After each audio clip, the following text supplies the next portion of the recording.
नमस्कार दोस्तों, मैं प्रखर दीक्षित आप सभी का स्वागत करता हूं तर्कवाद के एक स्पेशल सेगमेंट चर्चा के पहले एपिसोड में।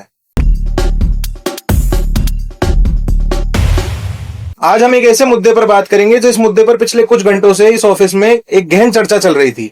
इस मुद्दे पर बात करने के लिए आज हमारे साथ जुड़े हैं प्रियांश भारद्वाज जी, अर्पित अग्रवाल जी और प्रेरक मिश्रा जी। आज हम एक ऐसे मुद्दे पर बात करेंगे जिस पर पिछले कई दिनों से देश के अंदर एक बहुत बड़ी तनातनी चल रही है। देश के अंदर कई जगह यह भी कहा जा रहा है कि वोट की चोरी सरकार के द्वारा करा गया एक बहुत बड़ा प्रोपेगेंडा है, जिसके द्वारा आज सरकार सत्ता पक्ष में बैठी है। तो सरकार का यह कहना है कि वोट की चोरी तो विपक्ष भी कर रहा है, तो क्या चोरी करने से विपक्ष और पक्ष दोनों सही हो जाते हैं?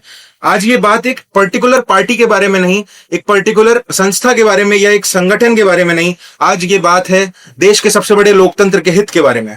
इस मुद्दे पर हम सबसे पहले प्रियांश भारद्वाज जी से उनका पक्ष जानना चाहेंगे। जो इलेक्शन कमीशन से जो दिक्कत बताई गई है इन सारी चीजों के अंदर, वो नई नहीं है। वो काफी टाइम से पहले भी देखी गई है, जैसे 1952 के अंदर भी देखी गई और उससे पहले बाकी के चुनावों के अंदर भी देखी गई। और जो पार्टी आज सत्ता के अंदर बैठी है उनको भी एक समय पे बहुत ज्यादा इलेक्शन कमीशन पे दिक्कत हुआ करती थी। इस चीज का प्रमाण ये है कि democracy at risk, LK. Advani ji की खुद की किताब, जिसको उन्होंने खुद ने साइन करा के बहुत जगह बेचा करा, और उसके ऊपर कई सारे प्रोविजंस भी निकाले गए कि इलेक्शन कमीशन को किस तरीके से काम करना चाहिए, किस तरीके से वोटों की धांधली होती आ रही है। नरेंद्र मोदी जी खुद 2014 से पहले के चुनाव के अंदर इलेक्शन कमीशन को हर बार कटघरे में खड़ा करते हुए हमने देखा है।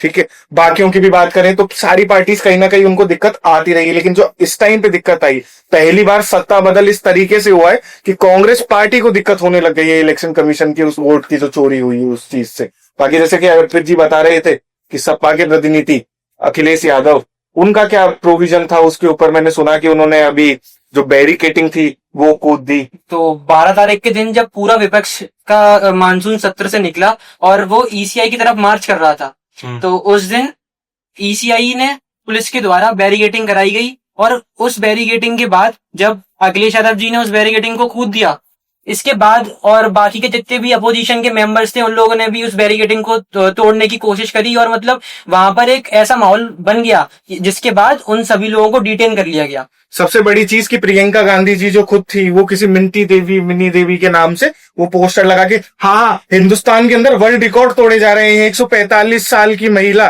रोड पे दौड़ रही है, चल रही है, फिर रही है, खाना खा रही है भरपूर। हिंदुस्तान आज वर्ल्ड। ये बात कैसे कहा जा सकता है? मतलब ये क्या फैक्ट था जो आपने रखा अभी? ये फैक्ट 145 साल की महिला, 145 साल वाला फैक्ट ऐसे रखा गया है कि जो ईसीआई का डेटा जो राहुल गांधी जी को मिला, जो जब राहुल गांधी जी ने ईसीआई से डेटा मांगा इलेक्टोरल उसका रोल्स का, तो उन्होंने पूरा का पूरा बंडल के बंडल उनके घर पे भेजे। जब उन्होंने उसको शॉर्टलिस्ट किया गया तो उसके अंदर ऐसे ऐसे लोग मिले जो कि 120 साल के, 125 साल के जिन्ना है, चाय पी रहे हैं, दिन में 12-12 रोटी खा रहे हैं। तो इस चीज के ऊपर अपोजिशन ने सवाल उठाया। इसके बाद कुछ लोग ऐसे ईसीआई ने ऐसे निकाले कि ये लोग इस दुनिया में नहीं रहे हैं, डेड हो चुके हैं। जिसके बाद अभी तो बहुत आप अगर अपोजिशन पार्टीज के इंस्टाग्राम हैंडल्स पे जाएंगे तो उस पर आपको देखने को मिलेगा कि ऐसी बहुत सारी रील्स बन रही हैं जिसमें राहुल गांधी जी उन लोगों के साथ बैठ के चाय पी रहे हैं के साथ, जो ईसीआई के द्वारा मृत घोषित कर दिए गए हैं। नहीं, अब इसमें बात क्या है कि 7 तारीख को प्रेस कॉन्फ्रेंस हुई, ठीक है, इस देश की सबसे हिलाने वाली प्रेस कॉन्फ्रेंस हाल ही के सालों में। उसके बाद से जब से इलेक्शन कमीशन से सवाल पूछा जा रहा है कांग्रेस पार्टी द्वारा। एक सेकंड आपकी बात काटना दूंगा। इस प्रेस कॉन्फ्रेंस से कौन हिला? क्योंकि मेन स्ट्रीम मीडिया ने जो देश की, हम ये समझ सकते हैं कि युवा पीढ़ी एक देश की सबसे बड़ी कड़ी होती है, उन तक तो ये बात पहुंची है, क्योंकि आज की युवा पीढ़ी मेन स्ट्रीम मीडिया से ज्यादा सोशल मीडिया और यूट्यूब पर जो है निर्भर है, उन तक तो ये बात पहुंची है, पर मेन स्ट्रीम मीडिया पर तो ये बात है ही नहीं। नहीं, मैं इस पर भी आता हूँ। एक बार ये मैं अपना पॉइंट कंप्लीट करता हूँ पहले, कि 7 तारीख को प्रेस कॉन्फ्रेंस हुई, ठीक है। मैं किसी से कुछ भी सवाल पूछता हूँ, मैं आपसे पूछता हूँ, इनसे पूछता हूँ, आपसे पूछता हूँ, और इनसे भी पूछ लेता हूँ कैमरा पर्सन से सवाल, तो मैं आशा करता हूँ कि वो मुझे जल्द से जल्द जवाब मिले। और कम्युनिकेशन में एक थ्योरी है कि कम्युनिकेशन मीन्स रिस्पेक्ट। तो अगर अपोजिशन लीडर रिस्पेक्ट डिमांड कर रहे हैं फ्रॉम इलेक्शन कमीशन की, उन्हें जवाब दे दे छोटा सा सवाल का। मैं अगर इलेक्शन कमीशन का कमिश्नर, नहीं, मैं तो जवाब नहीं दूंगा। हाँ, मेरा जवाब बीजेपी के वक्ता देंगे। नहीं, हाँ, सबसे बड़ी बात। और इसके बाद मैं तो कहता हूँ कि 14 तारीख को फिर इलेक्शन कमीशन अपना जवाब देती है। जवाब क्या देती है? बड़ी है ना, ये बहुत बढ़िया बात है कि ये सिर्फ करोड़ों हिंदुस्तानी की बात नहीं है, ये आप इलेक्शन कमीशन के जो लाखों लोग जो वहां पे काम कर रहे हैं उनकी इंटेग्रिटी पे सवाल उठा रहे हैं। भाई उनकी इंटेग्रिटी पे अगर कांग्रेस सवाल तो उठा तनख्वाह ले, लेना छोड़ दो। हाँ तनख्वाह लेना छोड़ दो। मैं अगर अपना काम ढंग से नहीं कर रहा हूं तो आप मुझसे सवाल पूछिए, मैं अपना जवाब देने के लिए रेडी रहूंगा कि भाई मैं अपना काम ढंग से क्यों नहीं कर पा रहा हूं। पर यहीं पे अगर इलेक्शन कमीशन अपना जवाब नहीं दे पा रही है और 1 हफ्ता लगा रही है, वो भी सवाल ऐसा दे रही है कि वो सवाल का जवाब नहीं है, वो डिफ्लेक्शन है सीधा सीधा। अब अगर डिफ्लेक्ट ही करना है तो उससे पहले फिर बीजेपी क्यों बीच में आ जाती है और बीजेपी के वक्ता आके बोलते हैं कि देखिए अनुराग ठाकुर जी ने बोला है कि कांग्रेस ने वोट चोरी करी है। मुद्दा ये नहीं है, मुद्दा ये है कि 2047 का विकसित भारत के इस तरीके से देखा जाता है राजीव कुमार के शब्दों के अंदर कि 8 घंटे यदि रोज भी देखेंगे तो 3600 से ज्यादा दिन उनको इलेक्शन कमीशन के रिकॉर्ड्स पढ़ने में लग जाएंगे। तो क्या ये 2047 का विकसित भारत है? यार बुलेट ट्रेन लाने की बात कर रहे हैं, डिजिटल इंडिया बना रहे बुलेट हैं। ट्रेन कौन सी? वो जो जापान में 20 साल पहले आ गई थी। बुलेट ट्रेन लाने की कह रहे हैं आप, ये सारी चीजें कर रहे हैं। तो आप किस तरीके से अपने आप को क्या प्रोविजन के अंदर अपने आप को फिट करते हैं, कौन सी योजना के अंदर फिट करते हैं जहां पे 8 घंटे इतना विकसित भारत होने के बाद भी क्या ये 2047 का विकसित भारत है कि आपको 8 घंटे रोज के और 3600 दिन तक रोज पढ़ने पड़ेंगे? और ये इलेक्शन कमीशन का कमिश्नर कह रहा है ये चीज। नहीं पहले तो डिजिटल था, पहले डिजिटल दो दिन पहले तक था साहब, 2 दिन पहले तक था। आप ऐसे नहीं बोल सकते।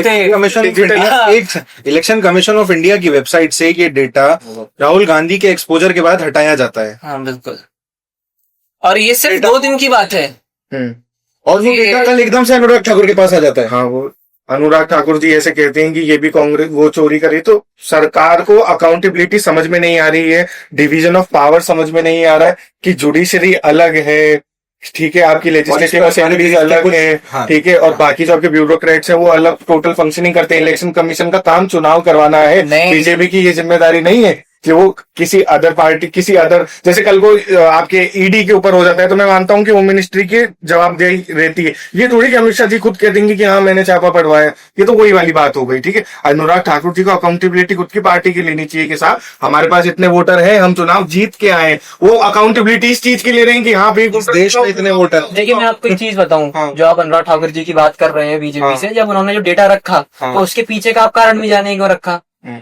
उन्होंने पहले तो डेटा प्रेजेंट नहीं किया। डेटा अगर उनको यही डेटा चाहिए होता तो जब कांग्रेस जितनी जगह चुनाव जीत रही थी तो ये डेटा पहले ही प्रेजेंट कर सकते थे। उन्होंने ये डेटा तब रखा जब अपोजिशन ने बीजेपी पर सवाल उठाया कि हमारे जो लोकसभा इलेक्शन हुए थे उसके अंदर ऐसी कई सीट हैं जिसके अंदर 1000-2000 के मार्जिन से हम लोग हारे हैं।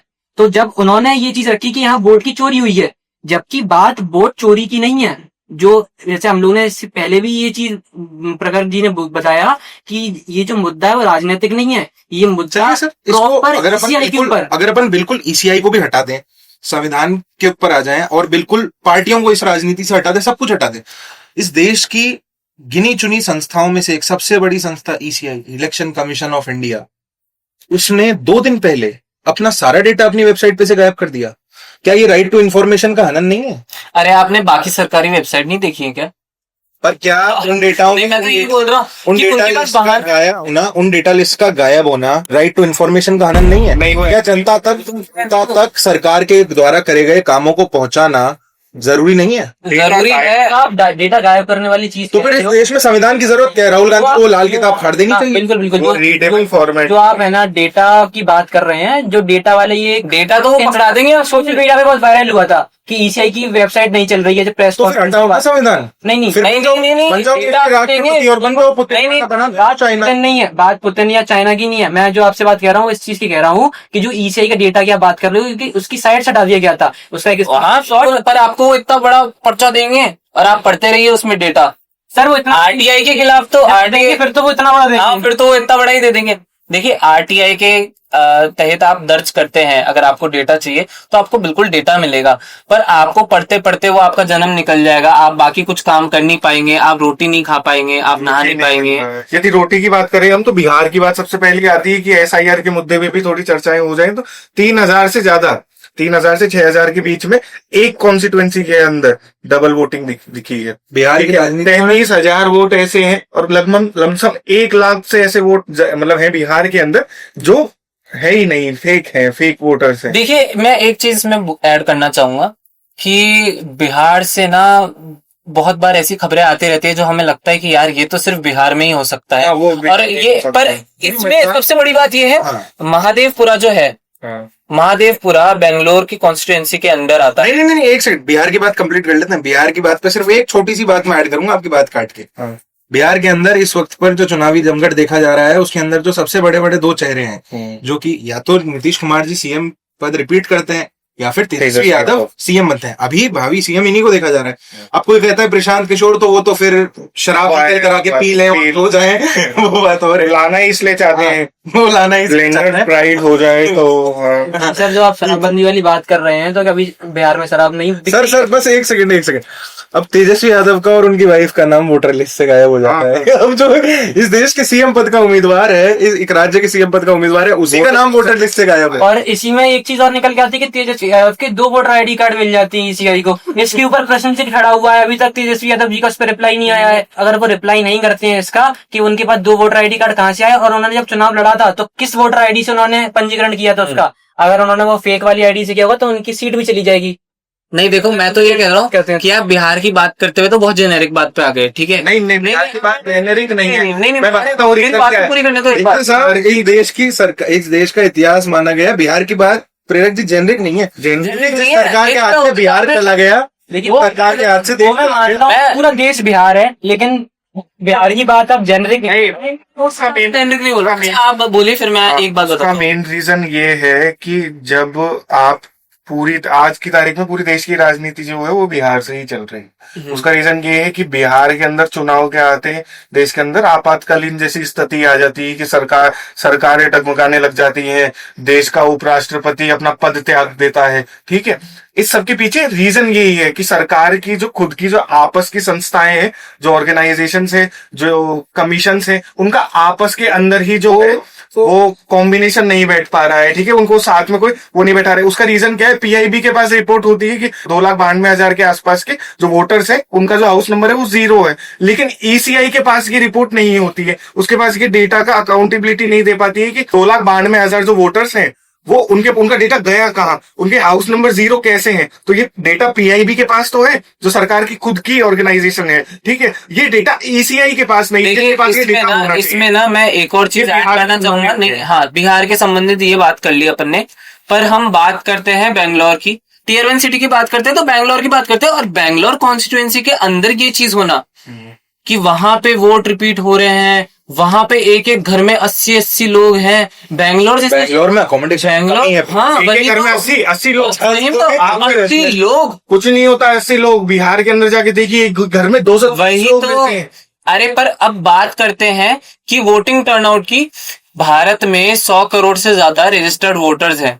ये मुमकिन क्यों हो पा रहा है? यहाँ पे मैं जनता की भी बात करना चाहूंगा कि जनता कहाँ पे पीछे छूट रही है।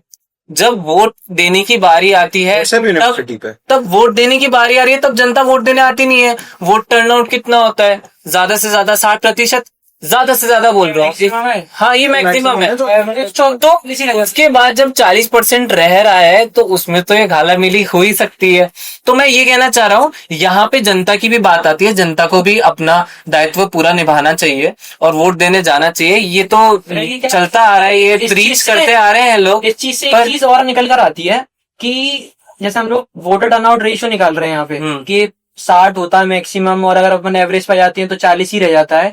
तो और इस 40 में भी ये वो 40 है जिसमें आप कह रहे हैं कि वोटर एक वोटर के 3 आईडी कार्ड और 2 आईडी कार्ड है, डबल वोटिंग हो रही है। उसके बाद ये 40 हो रहा है। तो क्या देश के सिर्फ 20% या 30% लोग ही वोट देने जा रहे हैं? हाँ, ये तो बहुत, हाँ, एक चलिए आपसे चलिए ठीक है, हम देश की तो क्या बात करें, देश तो बहुत 150 करोड़ लोगों की आबादी है इस देश की, उन तक तो कहाँ जाएं।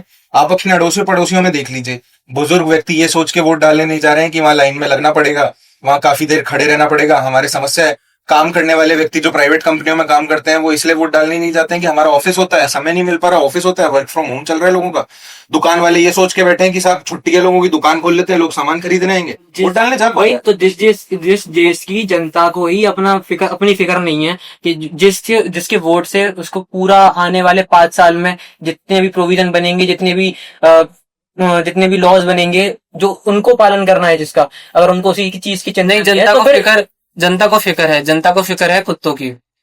है ना, तो जनता को जो नहीं है वो मेन स्ट्रीम मीडिया जब आपने मेन स्ट्रीम मीडिया और होने ऐसी बात नहीं जनता मेन को स्ट्रीम मीडिया नहीं, एक करके हाँ देखिए मेरी बात सुनिए कि जब तक मीडिया आपको तभी टारगेट कर पाएगा, टारगेट ऑडियंस को तभी टारगेट कर पाएगा जब आप उनको एक इमोशन दे पाए और आप एक इमोशन से रिस्पॉन्ड कर नहीं पाए। क्योंकि जनता के इमोशनल बड़ी मजेदार बात प्रयोग जी, अर्पित जी, आप लोगों प्रियांश जी आपको बताना चाहूंगा, जनता बड़े समझदार एक बुजुर्ग व्यक्ति थे, 70-75 साल उनकी उम्र थी, सरकारी बहुत अच्छे पद से वो रिटायर्ड थे। उन्होंने मुझे नहीं लीजिएगा, अरे गूगल कर लेना बड़ी बड़ी अच्छी बात उन्होंने मेरे से कही थी कि प्रखर तुम मेरी बात सुनो, ये जो तुम करते हो ना, ये देखो जो समझदार लोग होते हैं वो राजनीति करते हैं और जो बेवकूफ लोग होते हैं वो उस पर बैठ के चर्चा करते हैं। राजनीति करना और सरकार चलाने में जो फर्क है, उस फर्क को जब तक इस आम जनता को समझ में नहीं आएगा, लोगों को लगता है राजनीति बुरी चीज।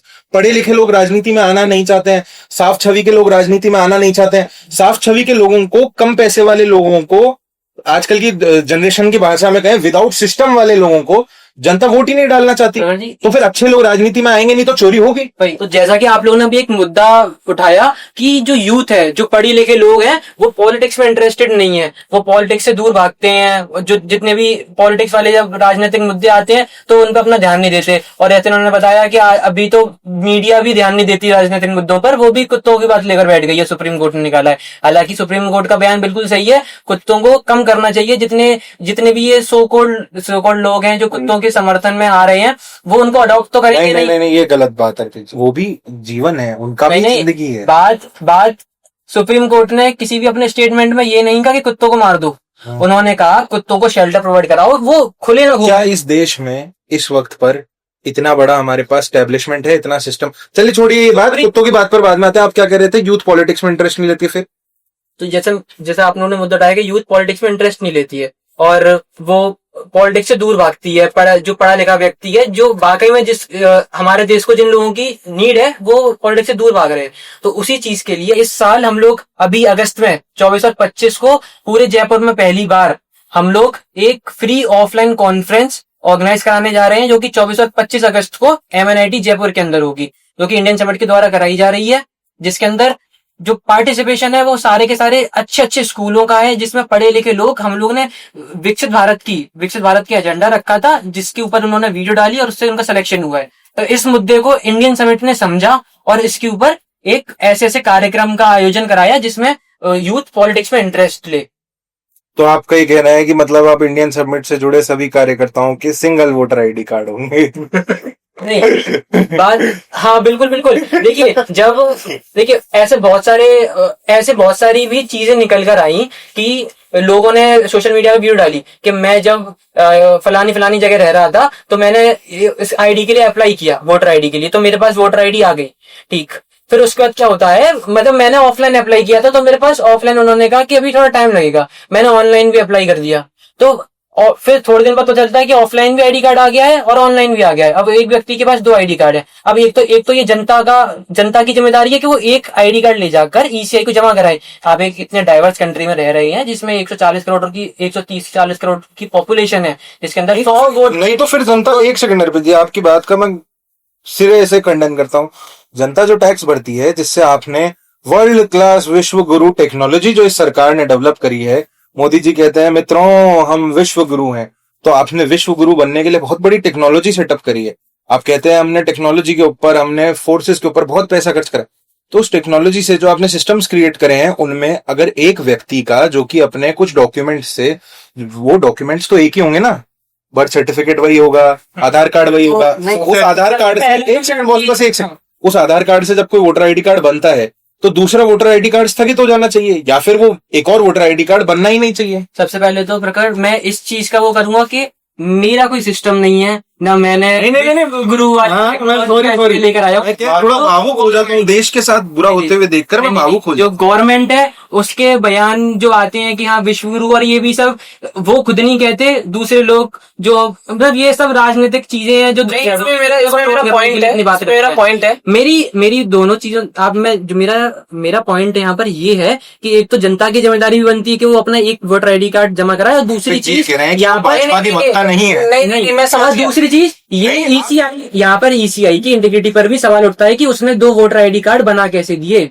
नहीं, मैं आपकी बात बिल्कुल समझता हूँ। नहीं, के लिए है ना, सरकार ने जो प्रोविजन लेके आई थी वो डिजी लॉकर का प्रोविजन लेके आई थी कि सब लोगों के जो सारे कागज है, में रह रहे हैं, आप एक देश का पार्ट है, ईसीआई भी इस देश का पार्ट है और आप भी इस देश का पार्ट है, तो आप दोनों की जिम्मेदारी बनती है कि आप इस सिस्टम को अच्छे से चलाएं। तो मैं इस पे अपना पॉइंट रखना चाहता था, यही कि देखिए गलती सबसे हो सकती है, गलती हर किसी से हो सकती है और गलती मानने में कोई बुराई नहीं होनी चाहिए। मैं ये कहना चाहता हूँ कि अगर इलेक्शन कमीशन से अगर कोई गलती हो, नहीं, गलती एक ह्यूमन एरर बहुत छोटी सी चीज है और हमें ये मानना चाहिए किसी से भी गलती हो सकती है, बिल्कुल हो सकती है। बिल्कुल, जनता से 2014 में गलती हो गई थी ना। नहीं 140 करोड़ लोगों से गलती हो सकती है, तो अगर पॉलिटिकल पे नहीं आता, पर हम ये बोलते हैं कि अगर नहीं किसी संस्था से गलती हो, तीसरी बार हो गई, तीसरी बार गलती नहीं हो, तीसरी बार तो चोरी थी। अगर राहुल गांधी बता तो रहे। देखिए नहीं, अगर किसी संस्था से गलती हो, अगर किसी संस्था से गलती हो तो उन्हें अपनी गलती माननी चाहिए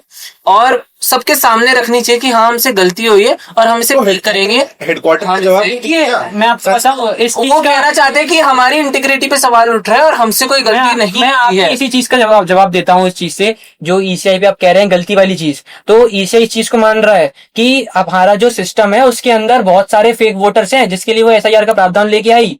ठीक है, उस चीज को जो मतलब दूसरी पार्टी वाले लोग हैं जो बीजेपी से नहीं है, वो बता रहे हैं कि ये वोट चोरी कर रहे हैं उस प्रावधान से, तो ईसीआई तो इस चीज को सही करना चाह रहा है ना। एसआईआर का जो मुद्दा है वो बिहार के अंदर इसलिए लाया जा रहा है, बिहार और राजस्थान के अंदर इस वक्त पर एसआईआर एक्टिवेट हुआ है। एसआईआर का मुद्दा अलग है। एसआईआर के मुद्दे के अंदर ये उन लोगों को भारतीय ना मानते हुए या फिर जातीय समीकरण, जो कि इस देश की, एक बात बताएं, एसआईआर का मुद्दा सबसे पहले बिहार और राजस्थान के अंदर, बिहार के अंदर लाया गया क्योंकि बिहार की राजनीति में जातीय समीकरण सबसे बड़ी चीज है। आज की स्थिति यह है कि बिहार के अंदर सरकार रहेगी या नहीं रहेगी, इस बात का कहना बहुत ज्यादा, इस बात को श्योरिटी के साथ हम नहीं कह सकते। एसआईआर का मुद्दा तो धीरे धीरे देश को डिक्टेटरशिप की ओर लेके जा रहा है। एसआईआर और ये इलेक्शन कमीशन ऑफ इंडिया की गलतियां दोनों अलग अलग बातें। एसआईआर का मुद्दा ये दर्शाता है कि इस देश के अंदर जातीय समीकरण में कुछ ना कुछ फेरबदल करके किस तरह सरकार वापस सत्ता पक्ष में बैठना चाहती है। ठीक है, पॉइंट नंबर 1, जो विपक्ष का कहना है, मेरा कहना नहीं, जो विपक्ष का कहना है, इलेक्शन कमीशन ऑफ इंडिया की जो खामियां हैं उनको देखते हुए विपक्ष ये कह रहा है कि साहब सरकार ने इस चीज का फायदा उठाकर आज सत्ता पक्ष में स्थापित है। क्योंकि अभी जो सीट्स का डिफरेंस है, एनडीए इस वक्त पर 293 या 295 कुछ सीटों पर स्टैंड करती है और विपक्ष इस वक्त पर 243 समथिंग, और 15 जो है वो विपक्ष में भी नहीं, मतलब 15 जो है वो इंडिया अलायंस में भी नहीं है और एनडीए में भी नहीं है। तो 15 को भी अगर हम विपक्ष में गिने तो लमसम 260 और 293, सिर्फ 30 सीटों का फेरबदल है। और इससे ज्यादा पर तो कांग्रेस ने, वो इंडिया अलायंस ने एलिगेशन लगाया है कि साहब इससे ज्यादा सीटों पर तो गफलत हुई है, 1000-2000 वोटों के मार्जिन से कैंडिडेट्स की हार जीत तय हुई है। और बिल्कुल हो सकता है कुछ सीटों पर कोइंसिडेंस हो सकता है, पर कितनी सीटों पर?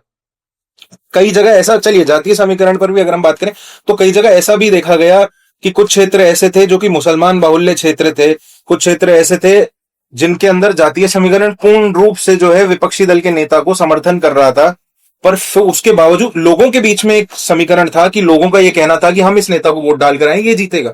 आज आप एक बात समझिए, अगर चौराहे पे 10 लोग अलग अलग विचारधारा के बैठे हैं और वो ये कह रहे हैं कि साहब हमने इस व्यक्ति को वोट डाला है, और कल को दूसरा व्यक्ति जीत जाए, फिर तो मन में बात आई जाती है, अरे यार हवा इसकी थी, हाँ नहीं, फिर कुछ ना कुछ पॉइंट तो जीते बात तो निकल ही आता है। ऐसे ही अगर आप देखा जाए तो जयपुर में भी हुआ है। अब मैं नाम नहीं लेना चाहूंगा, नाम नहीं देश के संविधान का हिस्सा है, नहीं मैं नाम लेना चाहूंगा, ना मैं सीट बताना चाहूंगा कौन सी थी, पर ऐसा कई हमारे सामने हुआ है कि हमने देखा है कि हवा किसी और की थी और 3000-4000 वोटों से। देखो जब जिस मुद्दे पर बात हो रही है, मैं क्लियर नहीं हूं, मैं तो मीडिया हाउस चलाता हूं, मैं फंदा मेरे गले में ले लेता हूं, कोई बात नहीं। ये बात हो रही है हवा महल सीट और जयपुर ग्रामीण सीट की। जयपुर ग्रामीण सीट पर यह देखा गया कि वहां से युवा प्रत्याशी अनिल चोपड़ा कई हजार वोटों से बढ़त बनाए हुए थे और आखिरी के कुछ राउंड्स में आकर, कुछ कितने वोट काउंट में एग्जैक्ट यहाँ पर मेंशन आ जाएगा आपके, पर कुछ ही वोटों के मार्जिन से लास्ट राउंड में राजेंद्र सिंह जीत जाते हैं। और उस बात की जब अनिल चोपड़ा अपोज करते हैं जब उस चीज को, तो उनकी आवाज को दबा दिया जाता है। ऐसी ही बहुत सारे सीटों पर जो है विपक्ष ने जो है ये बात कही है कि काफी सीटों पर इस तरीके का घपला है। मैं वापस से उस मुद्दे को उठाना चाहता हूँ जहां पे अभी देश का मेन स्ट्रीम मीडिया फोकस कर रहा है पूरा अपना, कि स्ट्रे डॉग्स को इस मतलब रोडों से हटाया जा रहा है, सुप्रीम कोर्ट का ऑर्डर आ चुका है और अभी राजस्थान में भी बात आ चुकी है। तो मैं ये कहना चाहूंगा कि इसमें जनता को गुमराह करने का पूरा मतलब एक उनका फोकस है कि मेन स्ट्रीम मीडिया एक पीआर के द्वारा जनता का फोकस हटाए इस चीज से, जो कि इलेक्शन का घपला कहा जा रहा है। एक इमोशनल प्रोपेगेंडा रन किया जा रहा है मेन स्ट्रीम मीडिया के द्वारा। तो मैं इस पे आप सबकी टिप्पणी लेना चाहूंगा कि आपका क्या कहना है इस पे। जरा अर्पित जी आपसे चालू करते हैं।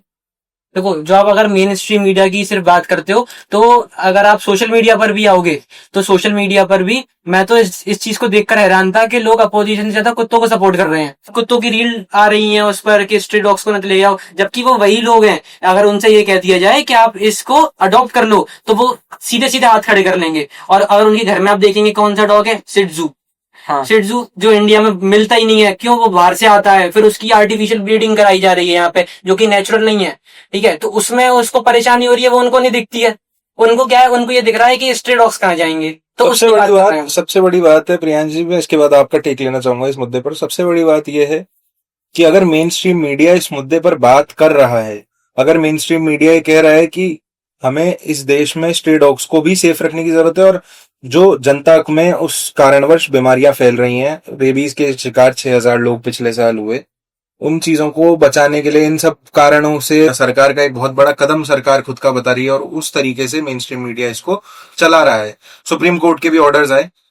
तो हम ये बात उस देश में कर रहे हैं जो कि पिछले कुछ सालों में सेकंड लार्जेस्ट बीफ एक्सपोर्टर बन गया है, जो बफेलो बीफ कह लीजिए, चाहे काऊ बीफ कह लीजिए, अब वो मेरे को इतनी डिटेल्स नहीं पता, पर सेकंड लार्जेस्ट बीफ एक्सपोर्टर बन गया है।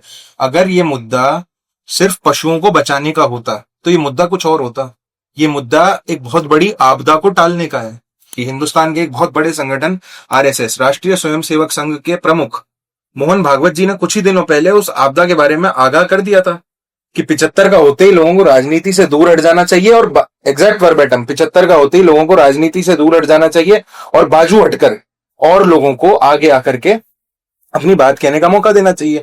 और उसी स्टेटमेंट के 2 दिन बाद एक सभा के अंदर नितिन गडकरी जी ने खड़े होकर के ये बोला कि मैंने शासन में रहते हुए सबसे बड़ी बात जो सीखी है वो ये है कि जिस देश का राजा व्यापारी हो जाता है उस देश की जनता भिखारी हो जाती है। तो ये इंटरनल पॉलिटिक्स और विपक्ष के द्वारा जो हमले हैं उनको दबाने के लिए इस मुद्दे को लाया जा रहा है। क्या अमेरिका की जनता व्यापारी वो भिखारी हो गई है? क्योंकि अमेरिका का तो जो प्रमुख है वो तो प्रॉपर बिजनेस क्या बात कर रहे हैं सर? अमेरिका के अंदर तो सबसे ज्यादा जो है जनता जहां पर परेशान है, भुखमरी जिस देश में है, वो तो माना अमेरिका इस देश की सबसे बड़ी, हम लोग सबसे बड़ी ऊपर आ चुके हैं। जो नहीं, तारीफ हुई ना, क्या है अमेरिका? तारीफ हुई ना, 50% तारीफ हुई हमारी। नहीं, मैं ये नहीं कह रहा हम अमेरिका से ऊपर आ चुके हैं। हर देश में कई अलग अलग तरीके की विचारधाराएं प्रखर जी, अब मैं कहता हूँ कि एक बार प्रियांश जी का भी। हाँ, यदि कुत्तों की बात करी जाए, जिस टॉपिक पे हम लोग चल रहे थे, सबसे पहली चीज आपने रेबीज वाला पॉइंट क्लियर कर दिया। मेन मुद्दा ये है कि हमारे पास सस्टेनेबल रिसोर्सेज नहीं है, पूर्णतः रिसोर्सेज शॉर्टेज है कि किस तरीके से हम लोग इतनी तादाद कुत्तों की एक जगह पे आके किस तरीके से उनको शेल्टर देंगे। ठीक है, शेल्टर का यदि हम लोग सॉर्ट कर देते हैं, यदि सरकार दिल्ली के अंदर भरपूर लैंड की व्यवस्था कर देती है, ठीक है, उसके बावजूद भी आप उसको मेंटेन करने के लिए व्यक्ति कहां से लेके आएंगे? ठीक है, खाने भोजन की व्यवस्था किस तरीके से होगी उन सारे कुत्तों वगैरह? तो ये भी एक बहुत बड़ा विषय है। यदि हम लोग कुत्तों की बात करें तो कुत्ते रोड से हट ही नहीं पाएंगे। बात ही नहीं है, अरे लेकिन मैटर ये है कि बात सबसे मेन है। देखिए, ये सब चर्चाएं तो चलती रहेंगी, आप बने रहिए तर्कवाद के साथ, और इस वीडियो को लाइक और शेयर जरूर करना और सब्सक्राइब भी करना।